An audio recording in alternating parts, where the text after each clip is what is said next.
नमस्कार, मी स्वप्नील पाटील आणि आपण वाचतोय रवींद्र ठाकूर लिखित धर्मयुद्ध ही कर्णाच्या जीवनावर आधारित कादंबरी.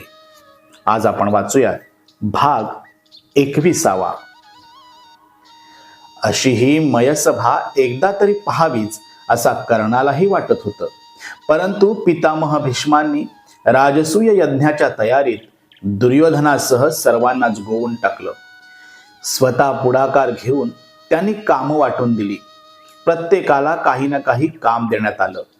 यज्ञात बळी देण्यासाठी लागणारे पशु पुरवायची व्यवस्था दुःशासनावर सोपवण्यात आली. आलेल्या नजराण्याची मोजदाद आणि त्यांची व्यवस्था ठेवायचं काम दुर्योधनावर सोपवण्यात आलं. भोजन व्यवस्थेची संपूर्ण जबाबदारी श्रीकृष्णानं स्वतःकडे घेतली होती. त्याच्या नेतृत्वाखाली शतावधी वाढपी वाढायचं काम करत होते. सहस्त्रावधी लोक सोन्याच्या ताटात जेवत होते. कर्णाला मात्र पितामहांनी कुठलंच काम सांगितलं नाही. सांगितलं नाही की सांगायची त्यांची इच्छा नव्हती हे कळालं नाही. तो आपल्या परक्या अभ्यागतासारखा इकडे तिकडे वावरत होता. कधी दुर्योधनासोबत दिसत होता तर कधी दुःशासनासोबत बळी देण्यासाठी लागणाऱ्या पशूंची मोजदाद करत होता. प्रत्यक्ष राजसूय यज्ञाचा दिवस उजाडला. तुपाच्या आहुतींच्या वासानं आणि धुरानं इंद्रप्रस्थ नगरीचा आसमंत कोंदाटून गेला. त्या भव्य यज्ञ मंडपात महाराणी द्रौपदीसह सिंहासनावर बसलेल्या युधिष्ठिरांच्या मस्तकावर सप्त नद्यांच्या पवित्र जलाचा अभिषेक करण्यात आला. सुवर्ण सिंहासनाच्या दोन्ही बाजूला उभे असलेले भीम आणि अर्जुन सम्राट युधिष्ठिराला चौऱ्या ढाळू लागले. नकुल सहदेव सम्राटाची आज्ञा ऐकण्यासाठी समोर उभे राहिले.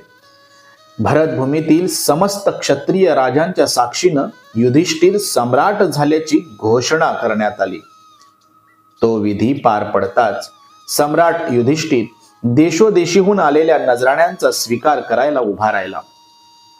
नजराणा दाखल आलेल्या प्रत्येक वस्तूला सम्राटाचा स्वीकृतीदर्शक हस्तस्पर्श झाल्यावर ती दुर्योधनाकडे सुपूर्द करण्यात येत होती. शतानिक मदिराक्ष हे दोघे बंधू आणि ज्येष्ठ पुत्र श्वेत यांच्यासह राजसूय यज्ञासाठी आलेला मत्स्य देशाचा राजा विराट यानं सुवर्णमालांनी युक्त असे 2 सहस्त्र हत्ती सम्राटाला भेट म्हणून दिले. किरातांचा राजा आणि पांडुराजाचा मित्र भगदत्त यानं हत्ती, जातिवंत अश्व आणि दासदासी यांच्यासह रत्नमाणक, सुगंधी वनस्पती, मृगाजीन आणि आपल्या कामरूप देशात निर्माण होणारं उत्कृष्ट हस्तिदंत दिलं. याखेरीज मुद्दाम तयार करून घेतलेलं हस्तिदंती मुठीत जडलेलं खड्ग त्यानं सम्राट युधिष्ठिराला भेट दिलं. कोसल नरेश बृहद्वल यानं 14 सहस्त्र उत्तम अश्व दिले. पांचाल देशाचा युवराज धृष्टद्युम्न यानं 14,000 दास त्यांच्या बायका मुलांसह अर्पण केले. सिंधराज जयद्रथानं सुवर्णमाला घातलेले 25,000 उत्तम अश्व युधिष्ठिराला भेट दिले. कलिंगराज चित्रांगदानं उत्तम प्रकारच्या मणिरत्नांनी भेट सम्राट युधिष्ठिराला सादर केली.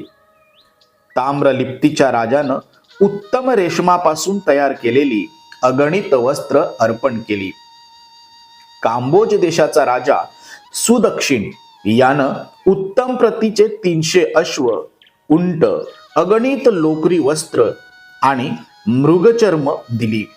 हिमालयातून आलेला तांगण जमातीचा राजा सुबाहू यानंही लोकरी वस्त्र आणि हिमालयात सापडणाऱ्या सोन्यापासून तयार केलेल्या सोन्याच्या लगडी आणि बहुमूल्य सुवर्णालंकार भेट दिले.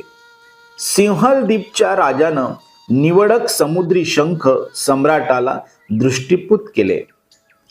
पांड्य राजा मलयध्वज यानं मलय पर्वतातील सुगंधी चंदनाचे 96 भारे अर्पण केले. शिवाय तितकेच उत्तम प्रकारचे शंख दिले. चोल, केरळ या देशांच्या राजांनी मोती, वैदूर्य आणि चित्रक या नावाची अनमोल रत्न अर्पण केली. ते अगणित नजराने स्वीकारताना आणि त्यांची मोजदात ठेवताना दुर्योधनाचे हात दुखून आले.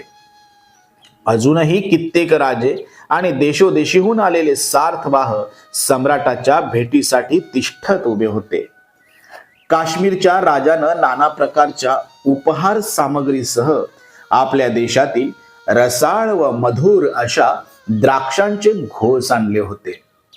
हिमालयात वास्तव्य करणाऱ्या खस, दरद या जमातींच्या राजांनी उत्तम प्रकारच्या मधाचे हंडे आणले होते.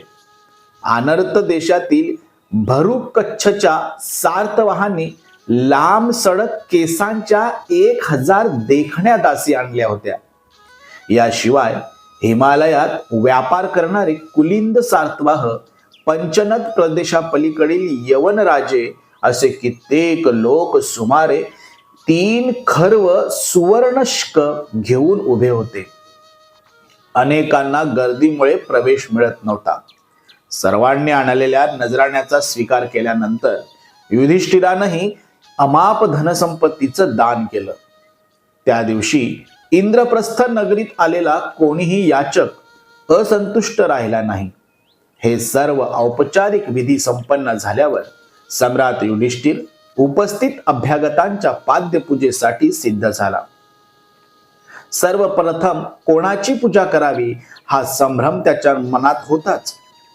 विद्वत्तेचे मुकुटमणी महर्षी व्यास, द्रोणाचार्य, कृपाचार्य यांच्यासारखे विद्वान आचार्य, पितामह भीष्म यांच्यासारखे ज्येष्ठ कुरुश्रेष्ठ यांच्याखेरीज महाराजा द्रुपद, मद्रराज शल्य असे कितीतरी वयोवृद्ध आणि ज्ञानवृद्ध राजे या सभेत उपस्थित होते. युधिष्ठिराची ती संभ्रमावस्था ओळखून पितामह म्हणाले, पुत्र युधिष्ठिर, द्वारकाधीश कृष्णाचं आगमन ही आम्हा कुरूंच्या दृष्टीनं सन्मानाची आणि आनंदाची घटना आहे. अग्रपूजेचा मान कृष्णाला द्यावा अशी माझी सूचना आहे. ती सूचना करून पितामह भीष्मांनी जणू युधिष्ठिराच्या मनातले विचारच बोलून दाखवले होते. पितामहांची सूचना त्याला आधनेसारखी शिरसावंद्य होती. हाती जलकुंभ घेऊन उभ्या असलेल्या सहदेवाला त्यानं संकेत केला. कृष्णाच्या पायावर पाणी घालण्यासाठी सहदेव पुढे झाला. क्षत्रियांच्या या सभेत एका हीन कुलोत्पन्न गुराख्याचा सन्मान, खासा न्याय आहे. अधम माणसं इतरांनाही अधमपणाचा सल्ला देतात, यात आश्चर्य कोणतं? सल्ला घेणारा, तो देणारा आणि त्याचा सन्मान होतो आहे तो, हे सारेच अधम असल्यावर असंच घडणार. चेदी देशाचा राजा शिशुपाल आसनावरून उठून त्वेषानं म्हणाला. ते दृश्य त्याला असह्य झालं होतं. संतप्त झालेला शिशुपाल मोठमोठ्यानं गरजू लागला. युधिष्ठिर, याचकांना दान देताना तू तुझी अक्कल देऊन टाकलीस की काय? या सभेत कितीतरी पात्र लोक उपस्थित असताना तुला हा अविचार सुचला तरी कसा? आमच्या सारख्या क्षत्रिय राजांना इथं बोलावून आमचा असा अपमान करायचं काय प्रयोजन आहे? आमचा अपमान करण्यासाठीच का तू आम्हाला इथं बोलावलं आहेस? तुला हे धाडस झालं तरी कसं? अरे, एका यक्कश्चित गुराख्याला हा सन्मान बहाल करताना त्याची कोणती थोरवी तू पाहिलीस? तुला वयाचा मान राखायचा असेल तर इथं राजा द्रुपद आहे, तुझे गुरु द्रोणाचार्य आहेत, कुलगुरु कृपाचार्य आहेत, महर्षी व्यास आहेत, पाहिजेच तर हा थेरडा भीष्म आहे. मूर्ख असला तरी तो वयानं मोठा आहे आणि शिवाय तुझा आजोबा आहे. या सर्वांना डावलून तू या गुराख्याचा सन्मान कशासाठी? अरे, तो धड आर्य क्षत्रिय तरी आहे का? त्याचा बाप वसुदेव उग्रसेनाचा साधा सेवक होता. सन्मान स्वीकारणाऱ्यानंही स्वतःची योग्यता पाहूनच तो स्वीकारावा. लोणी चोरून खाल्लं म्हणून ते आपल्यासाठीच काढून ठेवलं होतं असं कुत्र्यानं समजू नये. तू सामर्थ्य आणि पराक्रमाचीच पूजा करणार असशील तर अश्वत्थामा, दुर्योधन यांच्यासारखे महारथी वीर इथं उपस्थित आहेत. जरासंधासारख्या बलशाली योद्ध्याला पराभूत करणारा हा महारथी कर्ण इथं उपस्थित आहे. पण त्याच जरासंधाच्या भीतीनं द्वारकेला पळून गेलेल्या एका गुराख्याला हा सन्मान बहाल करून तू आम्हा क्षत्रियांचा घोर अवमान केला आहेस. आर्य धर्म पायदळी तुडवला आहेस. तू अजून तरुण आहेस, अल्पमती आहेस, क्षत्रिय रीतिरिवाजांविषयी अनभिज्ञ आहेस. पण तुला तरी आर्यधर्म कुठला माहीत असणार म्हणा. या भीष्मासारखा मूर्ख थेरडा तुझा सल्लागार असल्यावर असाच घडणार. इथं बोलावून तू आमचा अपमान केला आहेस. सम्राट पद धारण करून तू असल्या अधर्माचीच तळी उचलणार असशील तर आम्ही तुझ्या सम्राट पदाला भीक घालत नाही. असला अधर्म पाहून ज्यांची दातखिळी उचकटत नाही त्या जिव्हा मूक झालेल्या षंढांचा मी धिक्कार करतो. आर्य धर्म जाणणाऱ्यांतरी इथपर या सभेत बसू नये हेच खरं. आम्ही सारे आर्य क्षत्रिय तुझ्या या यज्ञ मंडपाचा त्याग करतो. चला. यज्ञ मंडपात उपस्थित असलेल्या क्षत्रिय राजांना आवाहन करून स्वतः शिशुपाल बाहेर निघाला. त्याच्या वक्तव्यानं उत्तेजित झालेले काही सभाजन आसन सोडून उभे राहिले आणि बाहेर निघाले. युधिष्ठिर धावत जाऊन शिशुपालाची विनवणी करू लागला. राजन, राजन असं म्हणू नका. पितामहांसारखे धर्मज्ञ उपस्थित असताना चुकीचं काही घडणार नाही. त्याची समजूत घालू नकोस युधिष्ठिर. ओरकट बुद्धीच्या माणसाला कृष्णाची थोरवी काय कळणार. भीष्म म्हणाले. शिशुपालानं केलेला तो औचित्य भंग पाहून सहदेवाचा शीघ्रकोप जागा झाला.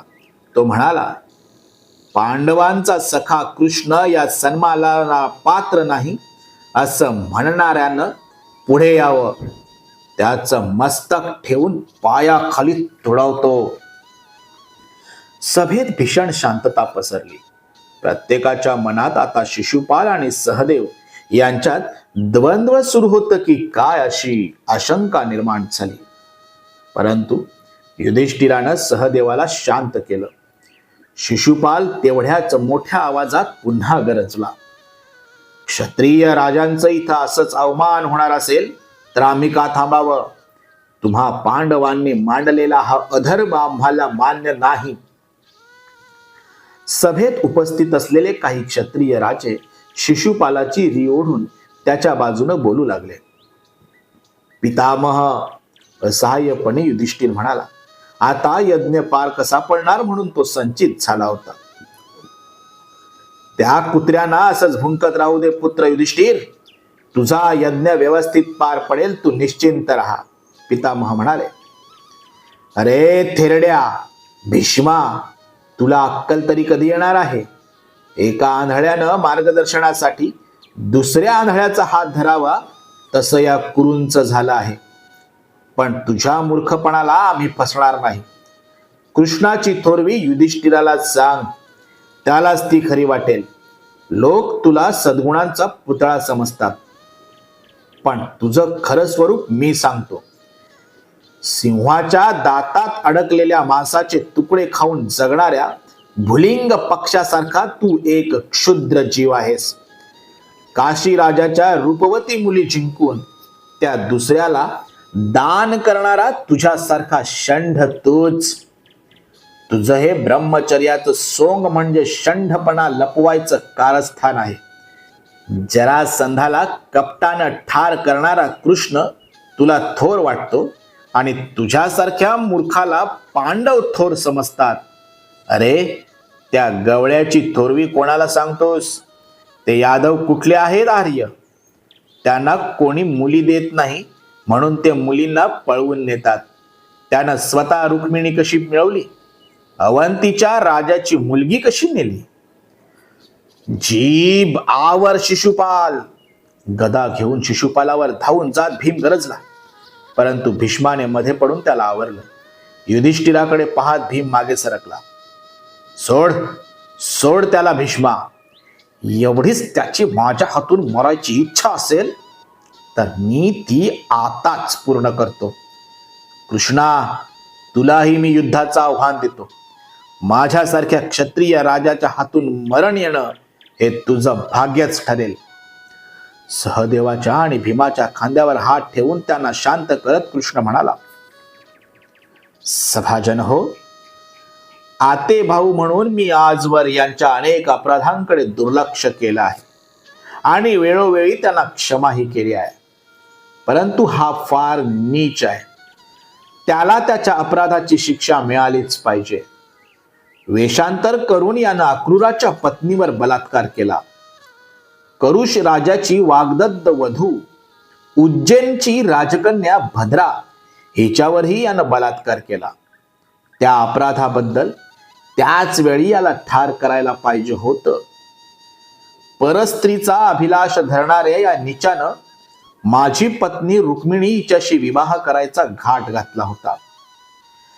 आताच त्यानं तिच्याविषयी कोणते प्रलाप काढले ते आपण सर्वांनी ऐकले आहेत. त्याचा हा उद्धटपणा, अरे अरे थोडी तरी लाज धर. आदरणीय लोकांच्या या सभेत आपली बायको दुसऱ्याची वाग्दत्त होत होती हे सांगताना थोडी तरी लाज धर. ठीक आहे, आता सांगतोच आहे सगळं, तर सांग की मी मदत करू. रुक्मिणी ही माझी वाग्दत्त वधू होती. तिला पळवून नेऊन तू तिच्याशी लग्न केलंस खरं, पण त्याआधी मनाने का होईना मी तिचा उपभोग घेतलेलाच होता. तुझ्या अमंगळ जिभेला आवर घाल नीच शिशुपाल. हातात घेतलेलं चक्र गरगरा फिरवत कृष्ण ओरडला, तुझा अंत जवळ आला आहे. हेच खरं. सभाजन हो, क्षमा करा. पांडवांच्या या राजसूय यज्ञ प्रसंगी आपण सर्वांनी मला अग्रपूजेचा सन्मान प्रदान केला आहे, तेव्हा या यज्ञाला पहिली आहुती मीच देतो. सांभाळ शिशुपाल. शिशुपालानं खग उपसलं. तोही युद्धासाठी सज्ज झाला. परंतु कृष्णाच्या हातून सुटलेल्या चक्रानं तत्पूर्वीच त्याच्या मस्तकाचा वेध घेतला होता. क्षणार्धात शिशुपालाचं मस्तक धडावेगळं होऊन जमिनीवर गडगडत गेलं आणि पुढे